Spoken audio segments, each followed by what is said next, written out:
MSP की guarantee सहित कई मांगों को लेकर किसानों का आंदोलन जारी रहेगा। चौथे दौर की बातचीत में सामने आए केंद्र सरकार के एमएसपी के प्रस्ताव को संयुक्त किसान मोर्चा ने खारिज कर दिया है। केंद्र सरकार की तरफ से कथित रूप से एमएसपी पर 5 साल के कॉन्ट्रैक्ट का प्रस्ताव दिया गया है। किसानों का कहना है कि मीडिया रिपोर्ट्स के आधार पर उन्हें पता चला है कि केंद्र सरकार A2 प्लस FL प्लस 50% के आधार पर एमएसपी पर अध्यादेश लाने की योजना बना रही है। किसानों के संगठन संयुक्त किसान मोर्चा ने कहा कि C2 प्लस 50% से नीचे कुछ भी स्वीकार नहीं किया जाएगा। चौथे दौर की बातचीत में किसानों के सामने मक्का, कपास, अरहर, तूर, मसूर और उड़द समेत 5 फसलों की खरीद को लेकर 5 साल के कॉन्ट्रैक्ट का प्रस्ताव रखा गया है। हालांकि किसान मोर्चा ने स्पष्ट किया है कि वो C2 प्लस 50% के फॉर्मूले के आधार पर ही एमएसपी की गारंटी चाहते हैं। किसान मोर्चा ने एक बयान में कहा कि बीजेपी ने खुद 2014 के चुनाव में अपने घोषणा पत्र में इसका वादा किया था। किसान मोर्चा ने कहा कि स्वामीनाथन आयोग ने 2006 में अपनी रिपोर्ट में केंद्र सरकार को C2 प्लस 50% के आधार पर एमएसपी देने का सुझाव दिया था। इसी के आधार पर तमाम फसलों पर वो एमएसपी की गारंटी चाहते हैं। इसके जरिए किसान अपनी फसल एक फिक्स कीमत पर बेच सकेंगे और उन्हें नुकसान नहीं उठाना पड़ेगा।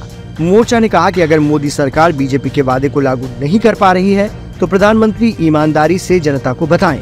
किसान मोर्चा ने केंद्रीय मंत्रियों से ये स्पष्ट करने की मांग की है कि मोदी सरकार ऋण माफी, बिजली का निजीकरण नहीं करने, सार्वजनिक क्षेत्र की फसल बीमा योजना, 60 वर्ष से अधिक उम्र के किसानों को 10,000 रुपए मासिक पेंशन, केंद्रीय गृह राज्य मंत्री अजय मिश्रा टेनी को बर्खास्त करने की मांग की है।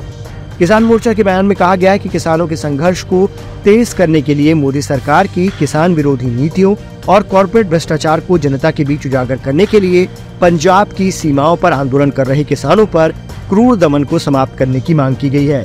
बयान के मुताबिक किसान मोर्चा अगली मीटिंग 21-22 फरवरी तक करेगा, जहां आगे की रणनीतियों पर चर्चा की जाएगी। देखिए, सेटिस्फाई होना या ना सेटिस्फाई होना ये अलग बात होती है। हम बहुत बड़े फोरमों का में ये बात डिस्कस करनी होती है। SKM नॉन पॉलिटिकल के लगभग 150 के करीब ऑर्गेनाइजेशन इसमें काम करती हैं और दूसरे वाले फोरम में भी काफ़ी संगठन काम करते हैं। तो सभी को भरोसे में लेकर सभी को के पास ये बात रखना हमारी जिम्मेदारी बनती है कि सभी को बताएंगे कि भाई ये प्रपोजल आई है, इस प्रपोजल पे आपका क्या विचार बनता है। और इतनी बात हुई है।